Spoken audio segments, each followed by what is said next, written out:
Hi everyone, this is Lincoln. Today is 24th of October 2024, uh, Thursday. This time I want to talk about April Bio에 대해서 말씀드리도록 하겠습니다.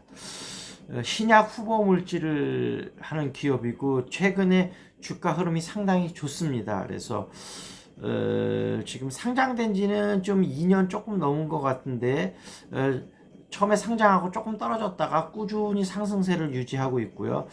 그만한 좀 이유들이 있습니다. 그 이야기는 좀 설명을 드리고요.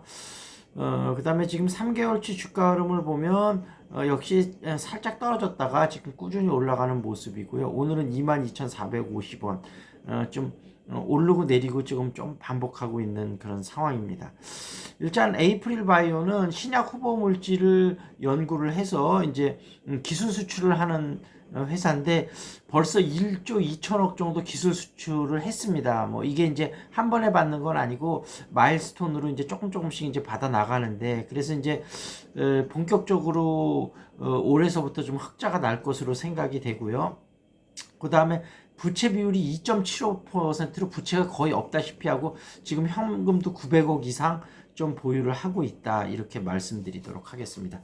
특히 이제 신약 후보 물질 중에 항체 라이브러리라고 타겟 항원과 결합을 하는 그런 물질하고 그다음에 사파 기술이라고 이 이제 어떤 약을 했을 때 약이 체내에 좀 더 오래 남아 있어서 그러니까 결국은 방광기를 더 늘리는 거죠. 이런 기술을 갖고 있는데 이 사파 기술로 벌써 5,400억 정도의 기술 수출을 했습니다. 그리고 지금 또 이 사파 쪽으로 파이프라인이 2개 더 있기 때문에 앞으로 추가적인 기술 수출이 상당히 있을 것으로 생각이 됩니다. 그래서 최근에 많이 올랐지만 앞으로 더 오를 거로 기대가 되기 때문에 에이프릴 바이오를 좀 긍정적인 시각으로 보시고 조금 그 제약 바이오 쪽의 플랫폼 기업이니까 조금 길게 보시고 가는 것도 괜찮을 것 같다 이렇게 말씀드리도록 하겠습니다. 어찌됐든 제가 얘기했던 것을 참조를 하셔서 여러분이 충분하게 리서치를 하셔서 신중하게 투자 결정을 하시면 좋을 것 같고요.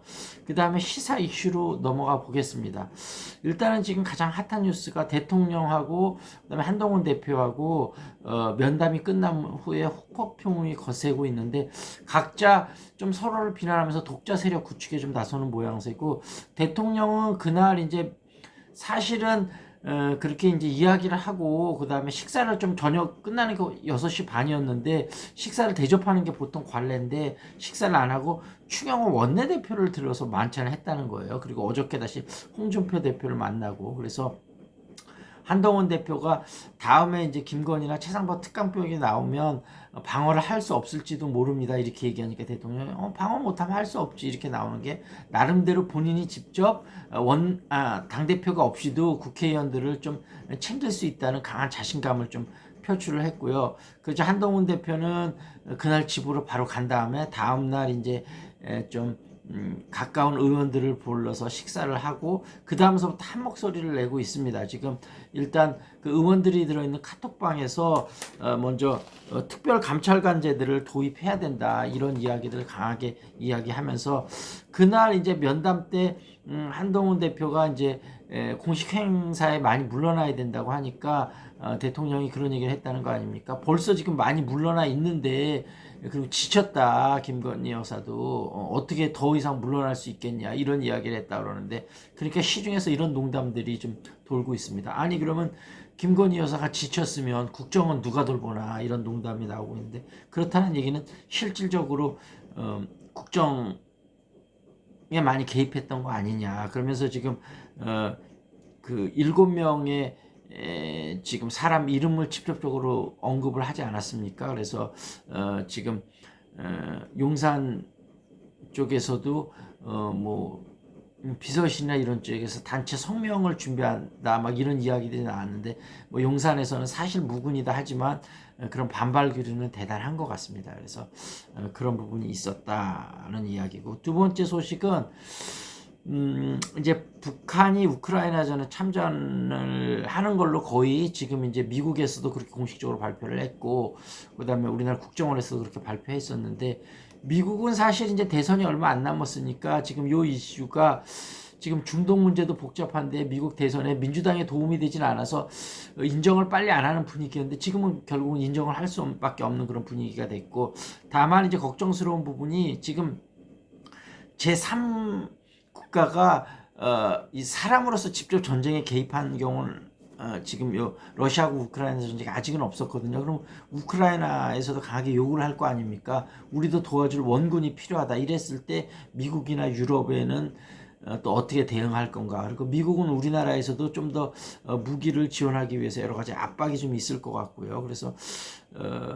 물론 이제 북한은 경제적인 이유가 가장 큰 부분이겠습니다만 거의 1인당 한 2,000달러 정도 받는다고 하니까요. 한 달에 뭐 국가가 한 70%에서 80% 정도 갖고 갈 거니까 뭐 북한 재정에는 상당히 도움이 되겠습니다만, 그리고 이제 첨단 무기 기술 이전도 좀 받을 거고요. 어찌됐든 우리나라도 뜻하지 않게 전쟁의 소용돌이 속에 좀 빠져들 수도 있는 그런 모습이다 이렇게 보고 있고, 그 다음에 이제 그 강혜경 씨 이제 국감에서 증언하고 나서 이제 검찰 조사를 다시 받고 있다고 그러는데요. 창원지검인가요? 아무래도 강혜경 씨, 명태균 씨 그런 그 이슈가 정부한테 상당히 부담일 것 같고, 김건희 여사가 상당히 좀 몸이 안 좋다고 그래요. 뭐 당연히 지금 이런 이슈들이 터져 나오니까 신경을 너무 쓰다가 건강이 좀 안 좋을 것 같고, 그래서 이제 지금 유력하게 나오는 소리 건강 이상설을 내세우면서 좀 지방으로 요양을 보내지 않겠느냐. 그러면 모양새도 조금 자연스럽고 용산도 뭐 굴복하는 모양새도 아니고, 그래서 그런 이야기들도 살살 흘러나오고 있다 이런 얘기들이 있었고요. 그다음에 이제 미국 대선으로 넘어가서 해리스하고 트럼프인데, 뭐 지금 이제 알려진 대로 지금 트럼프가 한 60% 넘게 당선 가능성이 높게 점쳐지는 가운데 이런 것들이 좀 우려의 목소리가 나오면서 해리스 측에서도 뭔가 반격의 카드도 당연히 좀 준비를 하고 있을 것이고, 그다음에 트럼프가 대통령이 되는 부분에 대해서 우려를 표하는 사람들이 다시 역결집이 좀 일어나지 않겠냐 이런 것들도 좀 나오고 있습니다. 그래서 이런 상황들도 좀 봐야 될 것 같다 이렇게 말씀드리도록 하겠습니다. 그래서 어찌됐든 다양한 시사 이슈들이 좀 나오고 있는데요. 그런 거는 그런 것들을 잘 정리를 하시고, 주식 쪽에서는 궁금한 종목은 유튜브에 댓글 달아주시고요. 그 다음에 여긴 용인수지 쪽이니까 탁구, 재테크, 영어회화 관심 있으신 분은 연락 주시기 바라겠습니다. 여기서 마무리 짓겠습니다. That's it. This is Lincoln. See you next time.